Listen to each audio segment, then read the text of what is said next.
Gimana 40 harian kerja di rumah? Udah bosen belum? Kalau udah bosen berarti kita ngalamin hal yang sama. Tapi tahan dulu, jangan pergi-pergi dulu, karena bad day itu pasti berlalu. Sebelum masuk ke inti, jangan lupa subscribe dan nyalakan lonceng notifikasinya, biar kalian terus mendapatkan update dari Gias Jurnal.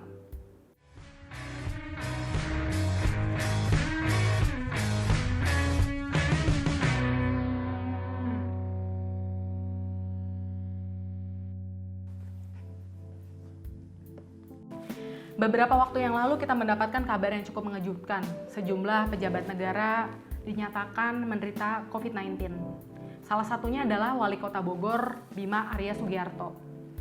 Padahal kita selama ini mengetahui Pak Bima Arya itu sangat aktif berolahraga. Bahkan di Bogor beliau memiliki komunitas lari bernama F1 Runners. Ini artinya COVID-19 ini menyerang tidak pandang bulu, bisa kepada siapa saja, kapan saja, dan di mana saja. Karenanya di episode kedua Gias Jurnal, saya akan mewawancarai secara singkat dengan Bapak Bima Arya Sugiarto via call. Kami akan membahas mengenai perjuangan beliau dalam melawan COVID-19, kebijakan-kebijakan yang diterapkan oleh pemerintah Kota Bogor untuk menghadapi imbas pandemi COVID-19, dan juga apa saja yang beliau lakukan selama masa isolasi mandiri, dan tentunya banyak hal menarik lainnya. Penasaran kan? Simak perbincangan saya dengan Pak Bima Arya Sugiarto. Selamat siang, Pak. Siap. Ya. Apa kabar, Pak? Alhamdulillah baik. Saya terakhir kali ketemu Bapak itu pada saat Heritage Run yang wawancara tentang Aha Nasution, Pak. Oh iya. Iya, saya wawancara Bapak dari majalah Man Obsession. Pak, langsung saja ya, Pak. Beberapa waktu yang lalu kan kita mendapatkan kabar yang cukup mengagetkan ya, Pak, bahwa sejumlah pejabat negara itu ada yang terserang corona, salah satunya Bapak. Bahkan padahal selama ini kan kita tahu Bapak itu penggiat olahraga, bahkan memiliki komunitas lari F1 Runners di Bogor sih ya, Pak. Ya. Itu artinya corona itu tidak pandang bulu, bisa menyerang siapa saja, di mana saja, dan kapan saja. Nah, yang menariknya adalah setelah dinyatakan Bapak mengidap corona, lalu beberapa waktu kemudian Bapak dinyatakan sembuh. Itu bisa diceritakan bagaimana perjuangan Bapak sehingga bisa sembuh dari COVID-19, Pak? Saya lihat sekarang banyak yang salah kaprah dan salah paham. Orang mendadak giat olahraga, exercise, berjemur, makan vitamin, makanan sehat, dan lain-lain. Dengan keyakinan bahwa tidak akan terkena corona. Sebugar apapun, sesehat apapun, sefit apapun, corona itu bisa menjangkiti seseorang. Ya, karena nggak ada hubungannya dengan kebugaran atau imunitas. Banyak atlet-atlet top, pebasket, pemain bola, kena aja. Ya, jadi kondisi badan yang fit itu bukan benteng terhadap corona. Karena corona itu masuk melalui sentuhan tangan, melalui droplet yang masuk ke dalam dan lain-lain. Nah, tapi kebugaran badan itu menentukan ketika kita terpapar. Jadi itu pemahamannya.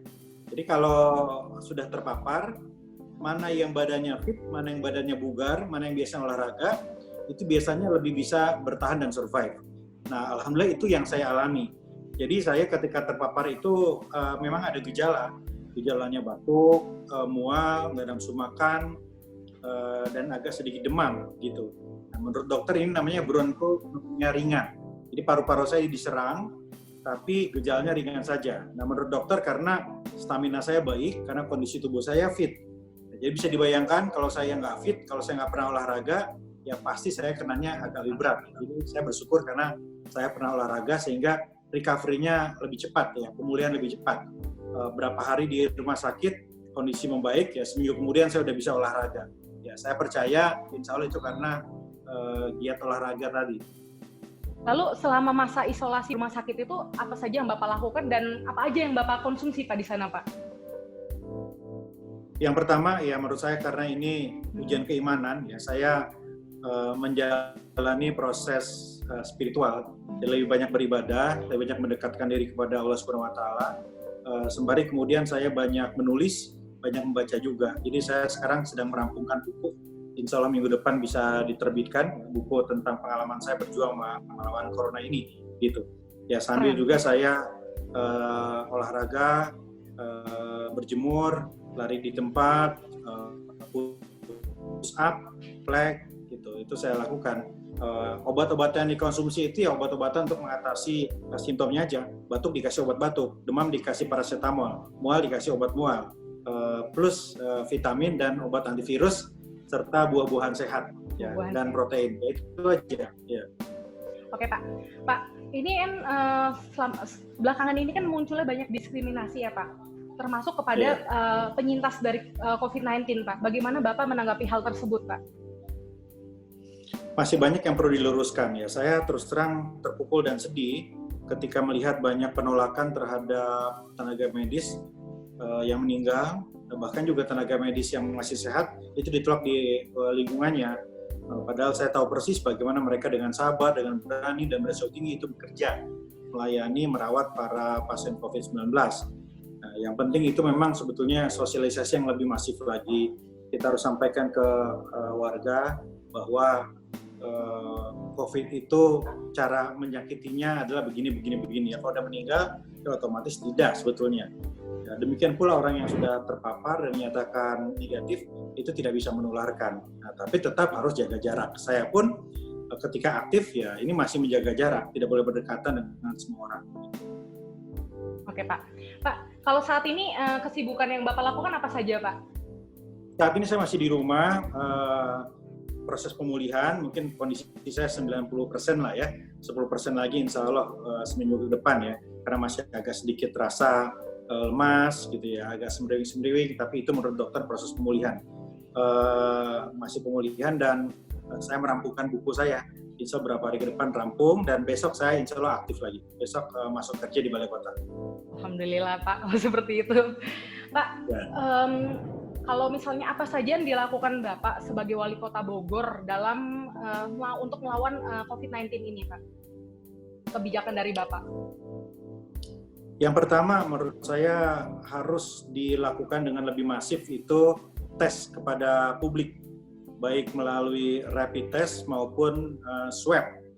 Semakin banyak tes, semakin bagus, karena kita bisa semakin memetakan bagaimana ketersebaran COVID. Yang kedua, penindakan tegas di lapangan. Jadi PSBB ini harus dikawal. Yang melanggar ya harus ditindak. Ya, toko-toko yang bandel ya ditutup, diberikan sanksi, bahkan ditutup, dicabut izin usahanya. Itu kedua. Yang ketiga, bantuan yang dipercepat dan tepat sasaran buat yang membutuhkan. Warga yang miskin atau warga yang miskin baru yang terdampak karena COVID-19 ini penting untuk segera dibantu. 3 itu menurut saya langkah-langkah yang akan dilakukan dengan serius ke depan. Pak, ini kan saya lihat dampak dari pandemi corona itu kan emang sudah menyerang dari hulu ke hilir ya Pak. Bahkan di sejumlah daerah itu ada pembegalan, ada perampokan, penjarahan. Itu gimana Pak kalau di Bogor itu agar aman? Kuncinya ketegasan. Ya, ketegasan. Saya setuju tembak di tempat, begitu ada begal, ya tembak saja. Gitu, supaya tegas, supaya ada efek jerah. Ya, tapi ini kan sekali lagi terkait dengan bagaimana perhatian kita terhadap warga yang membutuhkan. Nah, karena itu tadi bantuan sosial, jaring pengaman sosial itu harus turun tepat sasaran. Yang membutuhkan itu harus diberikan. Uangnya itu ada. Itu dulu yang penting dipastikan. Nah, jadi nggak ada alasan lagi orang kelaparan dan kemudian berbuat kriminal. Yang kedua ya tindakan tegas di lapangan. Ya, saya bilang kalau perlu ya tembak di tempat ya, bukan buat pada pelanggar sehingga ada efek jerah di situ. Kalau dibiarkan ya mereka semakin merajalela. Jadi ketegasan aparat di lapangan ini penting. Ya, Pak. Lalu kalau misalnya terkait kebijakan mudik Pak, gimana Pak? Dari pemerintah pusat? Nggak ada toleransi. Tidak ada toleransi. Tidak boleh ada yang mudik. Kita stop, kita suruh pulang tuh semuanya. Ya, bis diputar balik, semuanya diputar balik. Ya. Jadi bahkan kalau keterlaluan memaksa ya pasti ada sanksinya. Ini ada pelanggaran di sini. Harus tegas. Tidak ada toleransi sama sekali. Tidak ada yang mudik. Kalau misalnya langkah-langkah ke depan yang akan pemerintah Kota Bogor lakukan lagi, ada lagi nggak Pak? Langkah-langkah ke depan? Ya itu saja. Ya, yang penting sekarang memastikan bantuan sosial itu nyampe. Nggak boleh ada yang ganda. Makanya datanya itu harus valid. Data dari pusat, data dari provinsi, dan data dari pemerintah kota. Ya, jadi saya pastikan betul ini dikawal dengan baik. Dan kemudian yang kedua, saya ingin menggerakkan juga solidaritas sosial warga. Jadi bantuan dari pemerintah saja saya yakin tidak akan cukup. Karena itu gerakan sosial penting, gerakan nasi bungkus, dapur umum itu kita dorong terus. Ya gerakan berbagi, khususnya di bulan Ramadan ini harusnya terus berbagi. Dan di bulan Ramadan ini kita akan mengawasi supaya tidak ada pelanggaran. akan dilakukan secara persuasif, menjelaskan kepada DKM, masjid, Ustadz, Pak Kiai, untuk memberikan pengertian terhadap warga di bulan Ramadan ini menyesuaikan dulu ibadahnya, ya tidak tarawih dulu dan tidak sholat Jumat dulu, tidak ada kerumunan, tidak ada pengumpulan massa. Kalau misalnya ada apa yang ingin Bapak sampaikan ya Pak kepada masyarakat, khususnya kepada masyarakat Kota Bogor Pak?